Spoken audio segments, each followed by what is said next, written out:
Hi guys! Ayan, papunta ako ng LBC niyan to pick up my plants. Ayan, Gymno. Yan yung ipipick up ko dyan. So guys, ito na yung parcel na kinuha ko sa LBC. And then, ito naman ay from Pinch Pot Bataan. So, umorder ako sa kanila ng pots and yung black rock nila. So, ayan. So, open ko na to guys.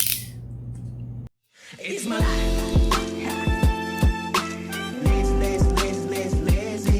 It's my life.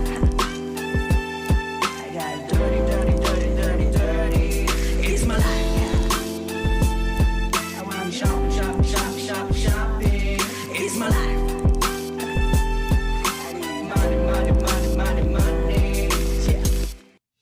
Money. Yeah. It's my life.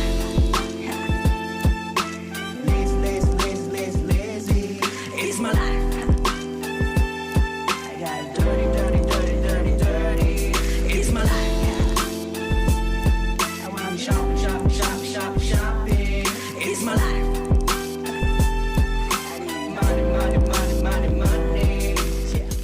So ayan guys, na-open ko na yung box at ito, kitang-kita na maayos yung pagkakabalot ni seller. Thank you seller. Ito yung black rock. Yung hawak ko po dyan is yung black rock na gagamitin kong toppings for Gymnos. Ito, yung pot na in-order ko is 3 pieces. So, perfect siya for Gymnos. Pwede din siya sa mga medyo maliliit na succulents.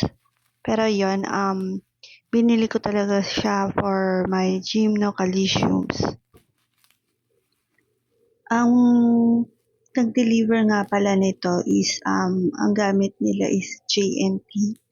So, from Bataan hanggang dito sa Cavite, yung shipping na binayaran ko is 150. Tapos, parang kinabukasan lang after na ma-ship ni seller, dumating na sa akin. So, ang bilis lang, di ba? So, ito na yung unang pot. Ayan, ang ganda niya, guys. Ayan, ang cute. So, ang size ng pot is 3 by 2.5. Yan. Yan. Ang ganda ng kulay niya. Para siyang purple, dark na, ayan, medyo may pagka-metallic. Yan. Ganda. Ganda ako sa mga pots na ganito. Yung parang may crack. Yan. And, mabigat siya. Maganda siya talaga. Sobrang perfect talaga to para sa mga Gymnos. Yung pusa ko dyan, enjoy laruin yung mga bubble wrap.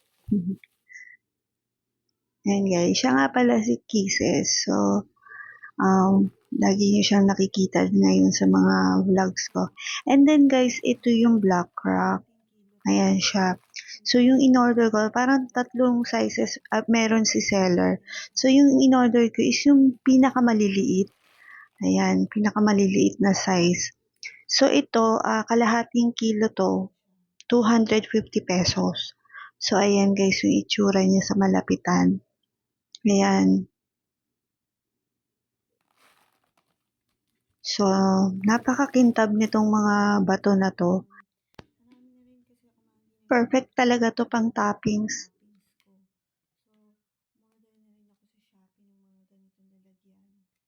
And then, umorder na rin ako guys sa Shopee ng mga containers na paglalagyan ko ng mga ginagamit kong toppings. Medyo marami rin kasi akong ibang ginagamit and nakalagay lang sila sa plastic nila or sa lalagyanan nila, tapos nakatambak lang sila sa labas. So, para mas maging maayos sila tignan and hindi makalat, so, kaya bumili ako nun. Ayan sila guys, ayan yung 3 pots. Napaka-cute, sobra. And sana guys, nagustuhan nyo rin sila. So, kung kayo ay gusto nyo rin ng ganitong pots, so please do check out the Pinch Pot Bataan's FB page. Meron po sila. Lagay ko na rin sa description yung link ng FB page nila. So, ganito karami guys yung kalahating kilo na black rock nung nilagay ko na sa container. Yan.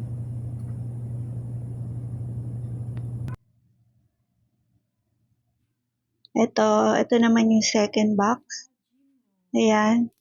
So guys, ito pa-birthday and Christmas gift ko na to sa sarili ko. Ayan. So open ko lang siya.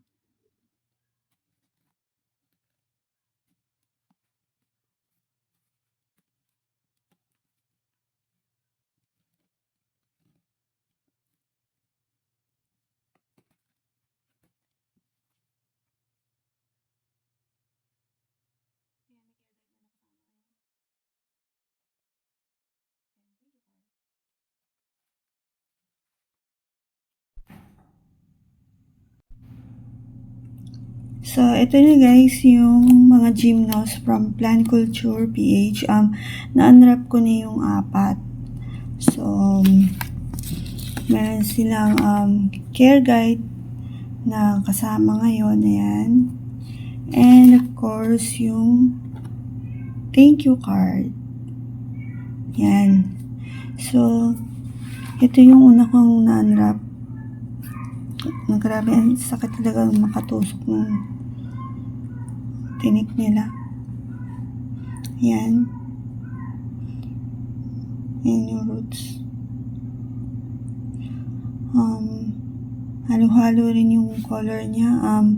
Yellow, green, orange. Yan. Tapos, ayan, nakita ko, meron na rin siyang pups. Yan. Meron siyang baby. So, dyan na muna siya. And then, ito yung pangalawa.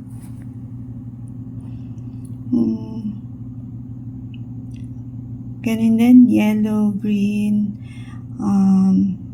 merong orange, and roots. And then, yung pangatlo, same. Kala ko kasi nung live, siya, neon. Kala ko neon. Gusto ko rin sana ng mga neon na nakita ko kasi sa isang vlogger, yung neon niya, ang ganda. And then, ito yung pang-4 kong in-unwrap. Ito, medyo may presyo to nung na-mine ko. Kasi, ang sabi ni seller, perfect na siya. Or almost perfect. Yan. Ayan.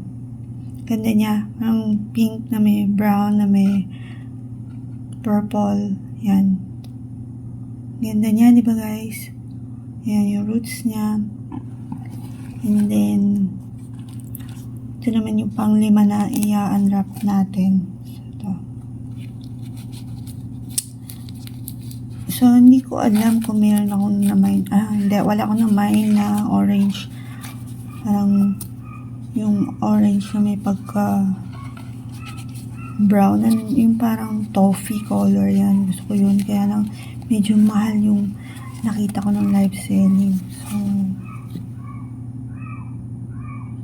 ito.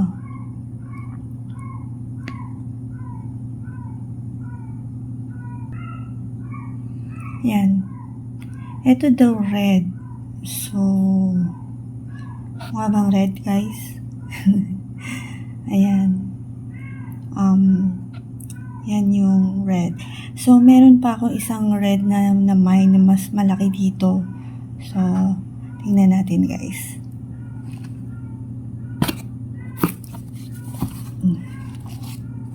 Hanapin natin yung red. So, ito naman yung pang-6.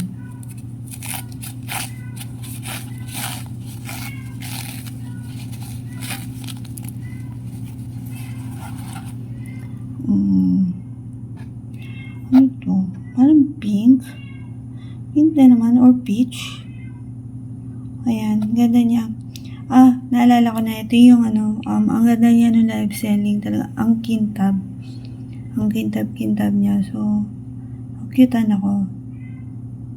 So, minayin ko siya. Ayan. Roots.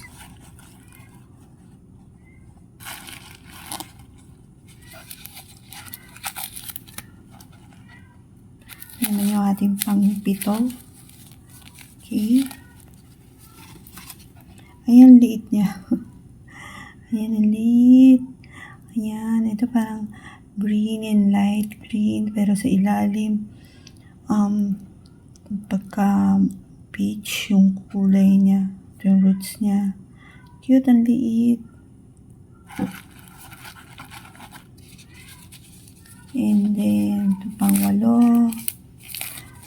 Siguro susunod na dito yung isa ko pang color red. Ito, white daw to. So, curious ako ano magiging color nito pag naipasuko na and pag ilang araw na siya sa labas. So, kung mamimaintain ba yung white niya. Ang ganda. Ang ganda. Ito, green, diba? Parang light green. Kasi ito white, tas green. Cute. Liit din. Liit. Then ito. Ito na yung red. Hey, meron ako red. Tuwa. Kakatuwa. Ayan.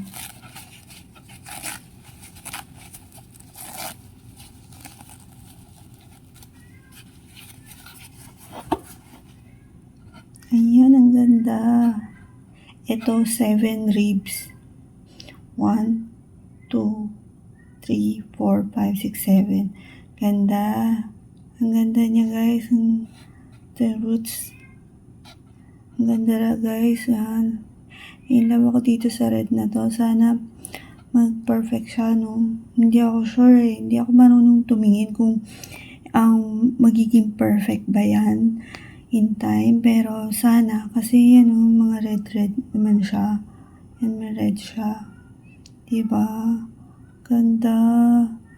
Ganda. Ganda. Tuwa ako. Christmas na Christmas yung kulay. Ayan. Ang ganda. Sobra. Thank you, Plant Culture. Ganda. And then guys, itong last. Dahil nga birthday month ko ngayon, birth month. Syempre, nagko-collect na rin naman ako ng gym, no? So, and then natutunan ko kung ano yung mga magaganda i-collect talaga. Kung collector ka, parang ito yung mga dapat mong i-collect, mga may IDs, perfect, ganyan. Yung ribs niya is odd number, parang 7, 9, and 13 ribs, 11 ribs, ganyan. So, ito na yung pinakamahal ko na mine. Sa lahat, kahit sa succulents, dito lang ako sa gym, no, nakapag-mine ng may presyo. Pero, this time, ito lang muna talaga, stop muna ako. And then, parang, naman kasi birthday ko, and of course, syempre, gusto ko na magkaroon din ng collection. Diba, na maganda. And then, ito, from Cactister, ayan, nag-live si Plant Culture, nandun siya sa Thailand. Ayan, and then, ito yung nagustuhan ko. Kasi, dun sa live, parang purple siya, purplish. So, gusto ko yung mga purple eh. Parang si Daydream. Ayan, meron siyang ID. Kikilig ako. Ayan, cherry pie. Diba? Si cherry pie. Okay. So, sabi doon, ito daw magandang gamitin na base kung kayo ay nag-hybrid or nagpo-pollinate pa tawag doon. Basta yung ganun na kayo yung parang propagation. Ito daw, isa ito sa magandang gawing base, no? Ayan. So, sana tama yung sinasabi ko. Ayan. So mali pa yung pangalan. Angelium Flores. So, ayan, takpan na lang natin yung price. Ayan. Mali pa yun pero okay lang yan. Thank you. Ayan, open na natin guys. Okay, ingatan natin to kasi ito yung ID niya. Ito yung tag niya. Paano ko ba ito buksan? Hindi masisira yung ito. So, yan. Ano ba? Wait. Alam ko guys, may babies to eh. Gamitan na nga natin ng cutter.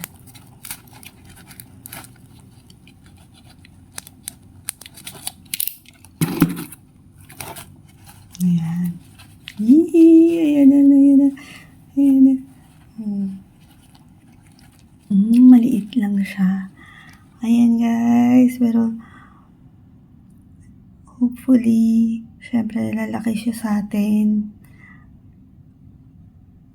And mapapadami natin. Ayan guys, so diba mga may babies siya. Ayan, ilan yung babies niya. 1, 2, 3, 3 babies. Ayan yung roots niya. Ayan, grabe. Grabe galing to sa Thailand. Well, actually, lahat naman nata ng gymnos no galing ng Thailand. Pero, ito nga, ito meron siyang ID. Yan. Ganda guys. Ayan. Gandahan ba kayo? Ayan. Ganda diba? Ano pala siya? Purple, green, yung white. Ayan guys. Ayan, nakakatuwa. In-love ako guys. In-love ako sa ating ngayon. Ating batch. Ito yung 3rd batch. So, yan. 3rd batch ng ating Gymno collection from Plant Culture PH. So, eto guys, ayan na sila, close up. Ayan.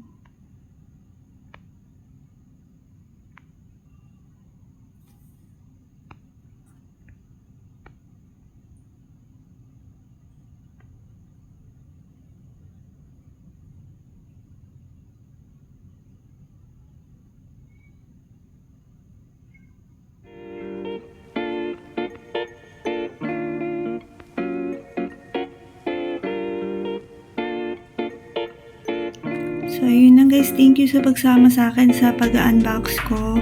And, sa mga subscribers ko, thank you so much. At andyan pa rin kayo at tuloy na sumusuporta. And sa mga hindi pa po nagsasubscribe, please subscribe to my channel. Ayan guys. So, para lalo pa akong ma-inspire na mag-upload ng videos, and soon we will have our giveaway ulit, and of course mas lalo natin pag-iigihin yung mga videos na ginagawa natin para mas maging informative and makatulong sa mga plant parent at sa mga beginners na gusto mag-alaga ng mga succulents and gymnos. And guys, thank you for watching.